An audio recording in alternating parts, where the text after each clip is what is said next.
ನಮಸ್ಕಾರ ವೀಕ್ಷಕರೇ, ನಿಮ್ಮ ನೆಚ್ಚಿನ ಕಾರ್ಯಕ್ರಮ ಗೃಹಿಣಿ ಗೃಹಮುಚ್ಚತೆಗೆ ನಿಮಗೆಲ್ಲ ಆತ್ಮೀಯ ಸ್ವಾಗತ. ನಮ್ಮ ಈ ಕಾರ್ಯಕ್ರಮದಲ್ಲಿ ಅನೇಕ ಸಾಧಕ ಮಹಿಳೆಯರು ಅವರ ಒಂದು ಅನಿಸಿಕೆಗಳನ್ನು ಈ ವೇದಿಕೆಯಲ್ಲಿ ಹಂಚಿಕೊಂಡಿದ್ದಾರೆ. ಹಾಗೆಯೇ ಈ ದಿನವೂ ಕೂಡ ಒಬ್ಬ ವಿಶೇಷ ವ್ಯಕ್ತಿ ನಮ್ಮ ಕಾರ್ಯಕ್ರಮಕ್ಕೆ ಬಂದಿದ್ದಾರೆ. ಇವರು ಹುಟ್ಟಿ ಬೆಳೆದದ್ದೆಲ್ಲ ಮುಂಬೈನಲ್ಲಿ, ಶಿಕ್ಷಣ ಕೂಡ ಮುಂಬೈನಲ್ಲೇ ಪಡ್ಕೊಂಡದ್ದು. ಆದರೂ ಕೂಡ ಉಡುಪಿಯಲ್ಲಿ ಬಂದು ನೆಲೆಸಿದ ಇವರು ಕನ್ನಡದಲ್ಲಿ ಮಾತಾಡಲಿಕ್ಕೆ ಈ ಕಾರ್ಯಕ್ರಮದಲ್ಲಿ ಪ್ರಯತ್ನ ಪಡ್ತಾ ಇದ್ದಾರೆ. ಇವರ ಹೆಸರು ಶೀತಲ್ ರಾವ್ ಅಂಥೇಳಿ. ಇವರು ಪ್ರಸ್ತುತ ಉಡುಪಿಯ ಗಾಯತ್ರಿ ಮಹಿಳಾ ಮಂಡಳಿಯ ಅಧ್ಯಕ್ಷೆಯಾಗಿದ್ದಾರೆ. ಶೀತಲ್ ಅವರೇ, ನಮ್ಮ ಕಾರ್ಯಕ್ರಮ ನಿಮಗೆ ಆತ್ಮೀಯ ಸ್ವಾಗತ. ನಿಮ್ಮ ಉಡುಪಿ ಚಾನಲಿಗೆ ಹಾಗೆ ನಿಮ್ಮ ಎಲ್ಲ ಉಡುಪಿ ಚಾನಲ್ ಸದಸ್ಯರಿಗೆ ನನ್ನ ಪ್ರೀತಿಪೂರ್ವಕ ನಮಸ್ಕಾರ. ಶೀತಲ್ ಅವರೇ, ನಿಮ್ಮ ಬಾಲ್ಯದ ಜೀವನ ಯಾವ ರೀತಿ ಇತ್ತು ಅಂತ ನಮ್ಮ ವೀಕ್ಷಕರೊಂದಿಗೆ ಹಂಚಿಕೊಳ್ತೀರಾ?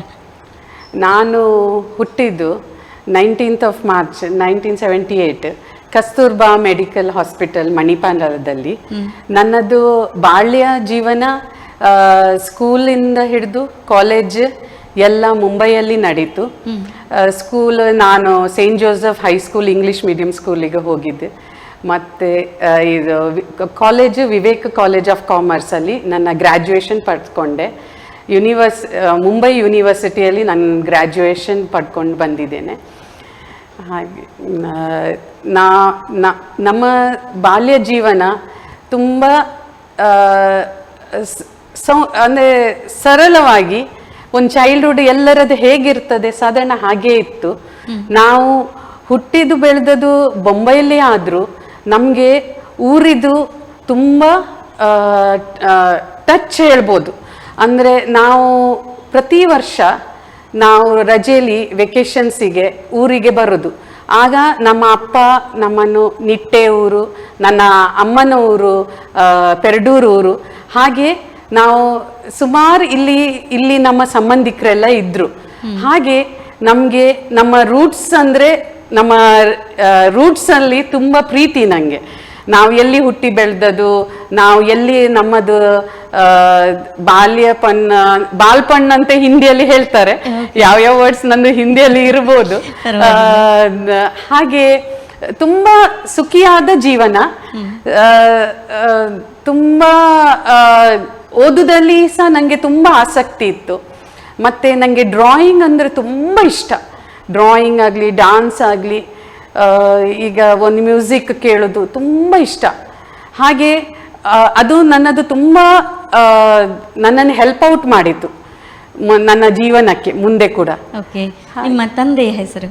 ನನ್ನ ತಂದೆ ಹೆಸರು ನಿಟ್ಟೆ ದಾಮೋದರ್ ವಿ ಆಚಾರ್ಯ. ಅವರು ಮಾಜಿ ಮುಂಬೈ ಇದು ವಿಶ್ವಕರ್ಮ ಅಸೋಸಿಯೇಷನ್ ಇದು ಅಧ್ಯಕ್ಷರಾಗಿದ್ದರು. ಹಾಗೆ ಈಗ ಅವರ ಗೌರವ ಅಧ್ಯಕ್ಷರಾಗಿದ್ದಾರೆ. ಅವರು ಸಹ ಹಾಗೆ ಅವರ ಸಣ್ಣ ಬಾಲ್ಯಪಣ್ಣ ಇಲ್ಲಿ ಚೈಲ್ಡ್ಹುಡ್ ಅಲ್ಲಿ ಅವರು ಊರಲ್ಲಿ ಕಲಿತು ಬೊಂಬೈಗೆ ಹೋಗಿ ಅವರ ಅಣ್ಣನ ಜೊತೆ ಎಸ್ಟಾಬ್ಲಿಷ್ ಮಾಡಿ ನಮ್ಮದು ವಿಶ್ವಕರ್ಮ ಡೈಮಂಡ್ಸ್ ಅಂತೆ ವಜ್ರ ಕಟ್ಟಿಂಗ್ ಪಾಲಿಶಿಂಗ್ ಇದು ಫ್ಯಾಕ್ಟ್ರಿ ಇತ್ತು. ಅಲ್ಲಿ ಸಾವಿರಾರು ಜನಕ್ಕೂ ಕೆಲಸ ಕೊಟ್ಟು ಹಾಗೆ ಸಮಾಜದಲ್ಲಿ ಅವರೊಂದು ತುಂಬ ಹೆಸರುವಾಸಿ ಆಗಿದ್ದಾರೆ. ಹಾಗೆ ಎಲ್ಲರದು ಒಂದು ಆತ್ಮೀಯ ವ್ಯಕ್ತಿ, ಸರಳ ಸ್ವಭಾವ, ತುಂಬ ಸೌಮ್ಯ, ಮತ್ತೆ ಹಸ್ಮುಖಿ, ಯಾರ ಹತ್ರವೂ ಏನೂ ಬೇಸರ ಪಡೋದಿಲ್ಲ, ಎಲ್ಲರ ಹತ್ರ ಖುಷಿಯಾಗಿ ಮಾತಾಡೋದು. ಹಾಗೆ ನಿಮ್ಮ ತಾಯಿ? ನನ್ನ ತಾಯಿ ಹೆಸರು ಜಯಲಕ್ಷ್ಮಿ ದಾಮೋದರ್ ವಿ ಆಚಾರ್ಯ. ಅವರದ್ದು ತಾಯಿ ಮನೆ ಪೆರಡೂರೂರು. ಅವರ ತಂದೆ ಸರಾಫ್ ನಾರಾಯಣ ಆಚಾರ್ಯ. ಅವರು ಆಗ ಖ್ಯಾತ ಚಿನ್ನದ ಉದ್ಯಮಿ. ಆಗ ಪೆರಡೂರು ಊರಲ್ಲಿ ಜ್ಯುವೆಲ್ರಿ ಶಾಪ್ ಇದ್ದದ್ದು ಅವ್ರದ್ದು ಮಾತ್ರ.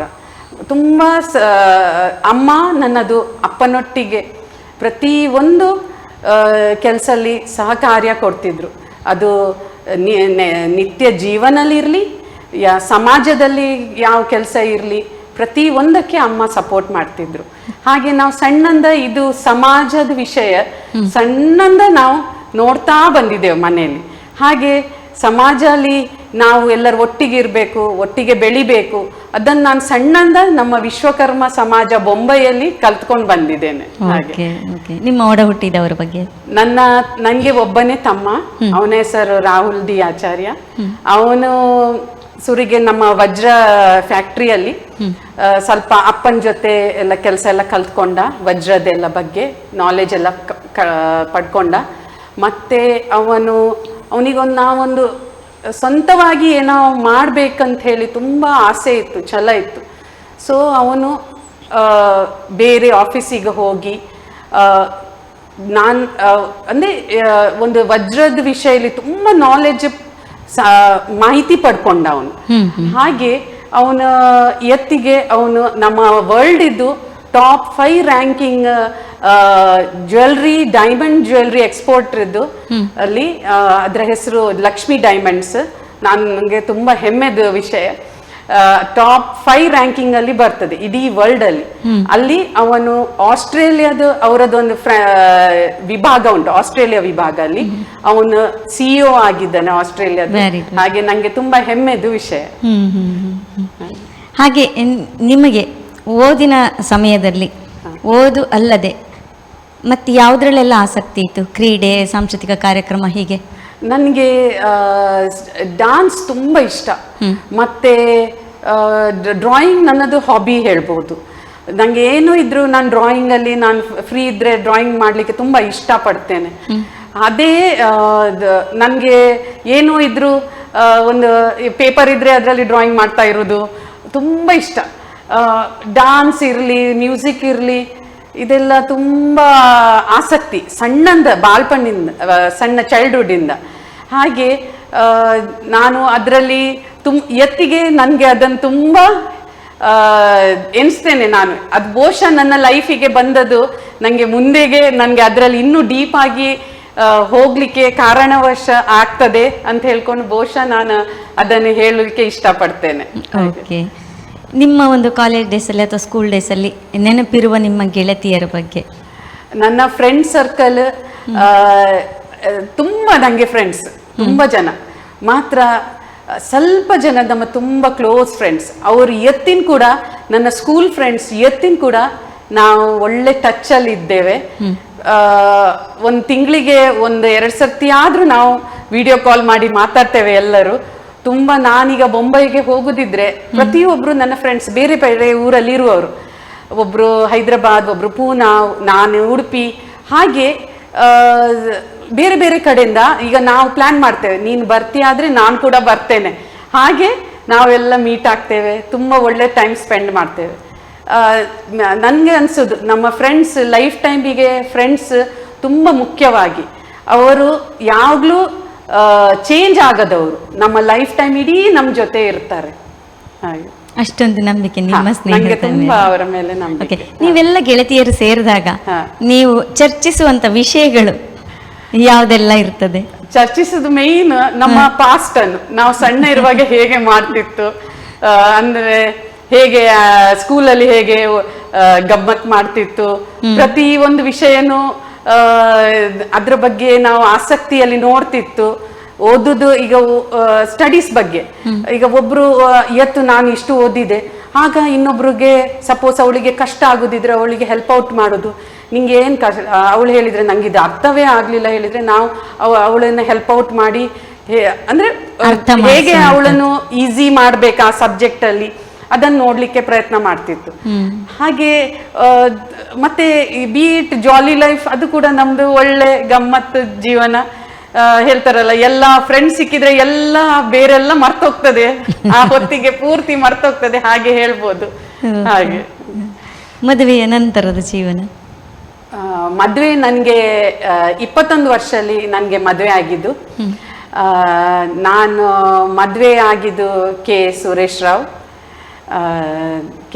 ರಾವ್ ಅವರು ರಾವ್ ಜ್ಯುವೆಲ್ಲರ್ಸ್, ಮತ್ತೆ ಕೆ ವಾದಿರಾಜ್ ರಾವ್ ಅವರ ಮಗ. ನಮ್ಮ ಅತ್ತೆ ಹೆಸರು ಕೆ ಶಕುಂತಲಾ ವಿ ರಾವ್. ನಮ್ಮ ಅತ್ತೆ ತುಂಬಾ ಒಳ್ಳೆಯವರು. ಅವರು ಎಲ್ಲರೊಟ್ಟಿಗೆ ಜೋಡಿಸಿ ಇಡುವುದನ್ನು ತುಂಬ ಇಷ್ಟಪಡ್ತಾರೆ. ಅವರು ಒಂದು ಜಾಯಿಂಟ್ ಫ್ಯಾಮಿಲಿಯನ್ನು ಹೇಗೆ ನಡಿಬೇಕು, ಅವರನ್ನು ಎಷ್ಟೋ ಜನ ಒಂದು ಎಕ್ಸಾಂಪಲ್ ಸೆಟ್ ಮಾಡ್ತಾರೆ ಅವರನ್ನು ನೋಡಿ. ಅಂದ್ರೆ ಒಂದು ಬದುಕು ಹೇಗಿರ್ಬೇಕು ಹೇಳಿದ್ರೆ ಅವ್ರು ಹಾಗೆ ಇರ್ಬೇಕಂತ ಹೇಳಿ ಎಷ್ಟೋ ಜನರು ಎಕ್ಸಾಂಪಲ್ ಸೆಟ್ ಮಾಡ್ತಾರೆ. ನೀವೀಗ ಮದುವೆ ಆಗಿ ಬಂದಾಗ ನಿಮ್ಮ ಮೊದಲಿನ ಜೀವನಕ್ಕೂ ಇಲ್ಲಿಗೆ ಹೊಂದಿಕೊಳ್ಳಿಕ್ಕೂ ಹೇಗೆ ಅನ್ನಿಸ್ತು ನಿಮಗೆ? ಹೊಂದಲಿಕ್ಕೆ ನಾನು ನಾನು ಮೊದಲಿಂದ ನಾವು ಉಡುಪಿಗೆ ಬರ್ತಾ ಇತ್ತು.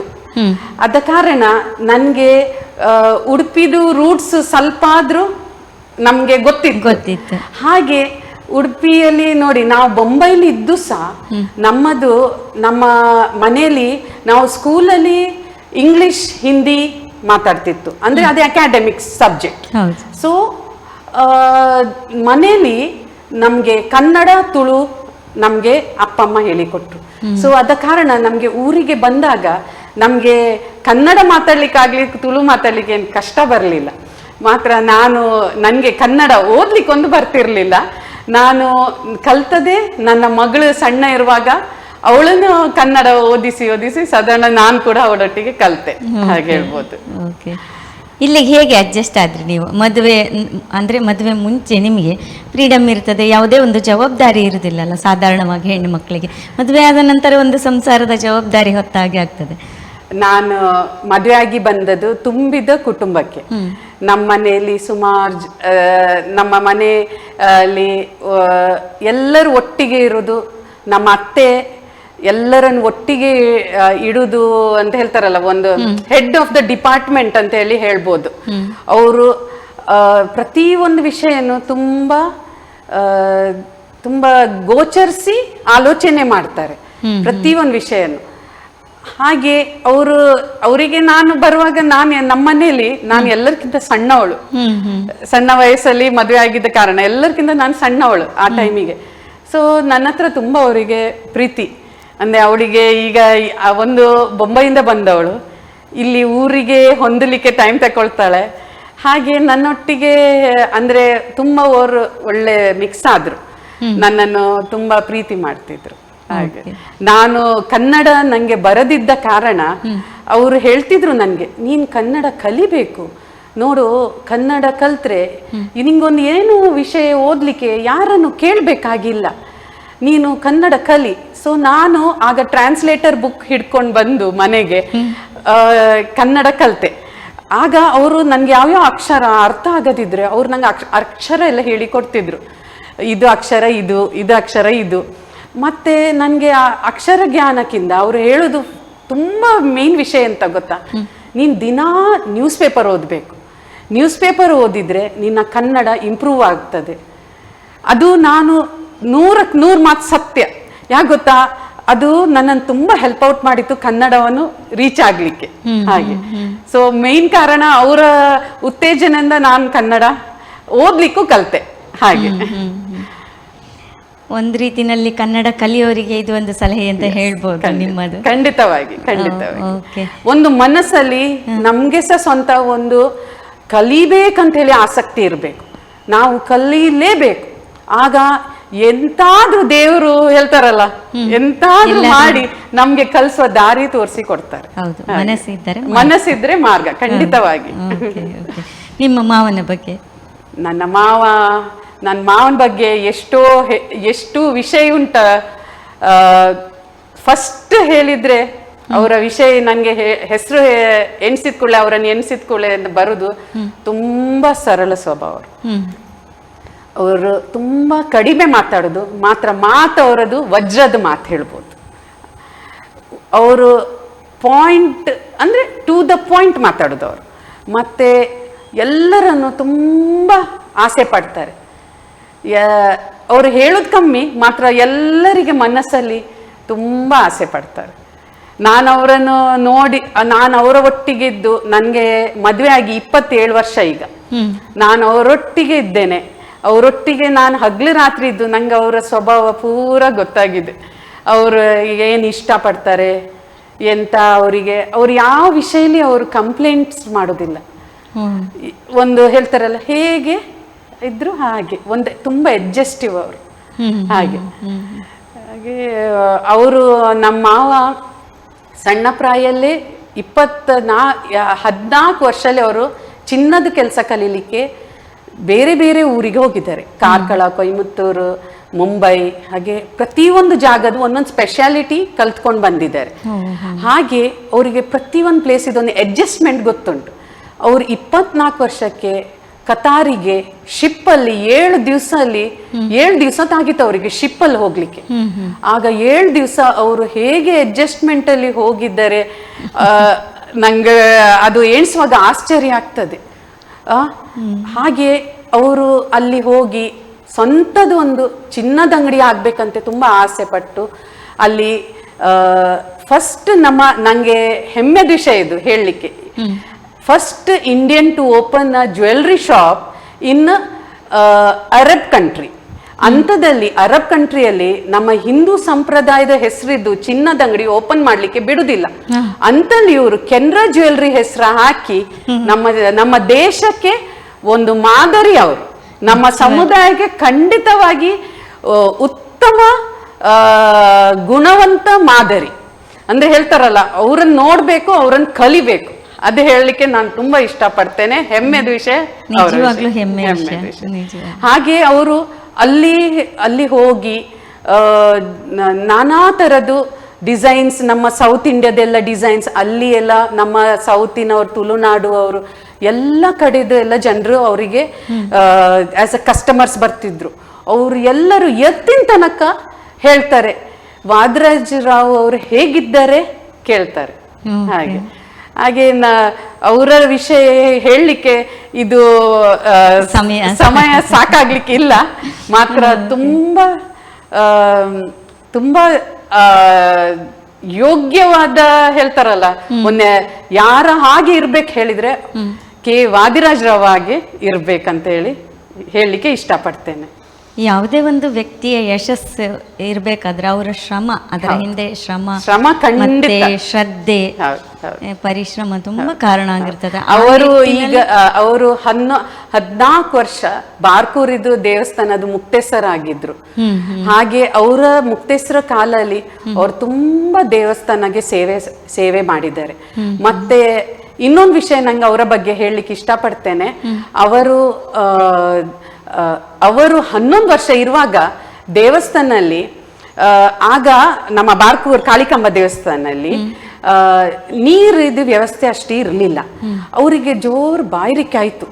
ಆಗ ಅವರ ತಂದೆ ಕನ್ನಾರ್ ಕುಪ್ಪಯಾಚಾರ್ಯ, ಅವರ ತಂದೆ ಹೆಸರು, ಅವರು ಎಣಿಸಿದ್ರು, ಇಲ್ಲಿ ಈಗ ಇವರಿಗೆ ಇಷ್ಟು ಬಾಯಾರಿಕೆ, ನನ್ನ ಮಗನಿಗೆ ಇಷ್ಟು ಬಾಯಾರಿಕೆ ಆಗೋದಿದ್ರು ಎಷ್ಟೋ ಜನರಿಗೆ ಇಲ್ಲಿ ಬಾಯಾರಿಕೆ ಆಗ್ತಾ ಇರ್ಬೋದು, ನಾನು ಯಾಕೆ ಇಲ್ಲಿ ಒಂದು ಬೆಲ್ಲ ನೀರು ಸೇವೆ ಇಡಬಾರ್ದು. ಅದನ್ನು ಅವರು 11 ವರ್ಷದಿಂದ ಸೇವೆ ಶುರು ಮಾಡಿದ್ದು. ಈಗ ನನ್ನ ಮಾವನಿಗೆ 90 years, almost 79 years, almost 79 years ಆಯ್ತು ಬೆಲ್ಲ ಸೇವೆ. ನಾವು ಈಗ ಸಹ 24 ಗಂಟೆ ಬೆಲ್ಲ ಸೇವೆ ಅಂದ್ರೆ ಮಧ್ಯಾಹ್ನ 4 ಗಂಟೆಯಿಂದ ಶುರುವಾದದ್ದು ಬೆಲ್ಲ ಸೇವೆ. ಮರುದಿನ ಬೆಳಿಗ್ಗೆ 4 ಗಂಟೆವರೆಗೆ ನಿರಂತರವಾಗಿ ಬೆಲ್ಲ ಸೇವೆ ನಮ್ಮ ಮಾವ ಕೂತು ಮಾಡ್ತಾರೆ. ಹಾಗೆ ಅದೊಂದು ತುಂಬಾ ಒಂದು ಆಶ್ಚರ್ಯದ, ಎಲ್ಲರೂ ಹೇಳುದುಂಟು, ಹೌದಾ ಅವ್ರ ಮಾಡುದ ಕೇಳ್ತಾರೆ. ಹಾಗೆ ತುಂಬಾ ಇದು ನಾನು ಹೇಳಲಿಕ್ಕೆ ತುಂಬಾ ವಿಶೇಷ ವಿಷಯ, ಇದು ಹೇಳಲೇಬೇಕಂತ ಎಣಿಸ್ಕೊಂಡಿದ್ದೆ ನಾನು. ನಿಜವಾಗ್ಲೂ ಹೇಳ್ಬೇಕು ಅಂದ್ರೆ ಅವ್ರ ಬಗ್ಗೆ ಎಲೆಮರೆ ಕಾಯಿ ಹಾಗೆ ಒಂದು ಉಂಟಲ್ಲ, ಯಾರ ಹತ್ರ ಏನ್ ಎಕ್ಸ್ಪೆಕ್ಟ್ ಮಾಡೋದಿಲ್ಲ, ಅವ್ರವ್ರದ್ದೇ ಕೆಲಸ ಮಾಡ್ಕೊಂಡು ಹೋಗುದು ಅಷ್ಟೇ. ಯಾರ ಹತ್ರ ಏನ್ ಝೀರೋ ಎಕ್ಸ್ಪೆಕ್ಟೇಷನ್ ಅಂತ ಹೇಳ್ತಾರಲ್ಲ ಹಾಗೆ. ಶೀತಲ್ ಅವರೇ, ಇಂದಿನ ಕಾರ್ಯಕ್ರಮದ ಸಮಯ ಮುಗ್ದಿರೋದ್ರಿಂದ ನಿಮ್ಮೊಂದಿಗಿನ ಮಾತುಕತೆಯನ್ನು ನಾವು ಮುಂದಿನ ಎಪಿಸೋಡಲ್ಲಿ ಮತ್ತೆ ಮುಂದುವರಿಸ್ತೇವೆ. ವೀಕ್ಷಕರೇ, ಇಂದಿನ ಕಾರ್ಯಕ್ರಮವನ್ನು ಮುಗಿಸ್ತಾ ಇದ್ದೇವೆ. ಮತ್ತೆ ಮುಂದಿನ ಎಪಿಸೋಡಲ್ಲಿ ನಮ್ಮ ಮಾತುಕತೆಯನ್ನು ಮುಂದುವರಿಸ್ತಾ ಇದ್ದೇವೆ.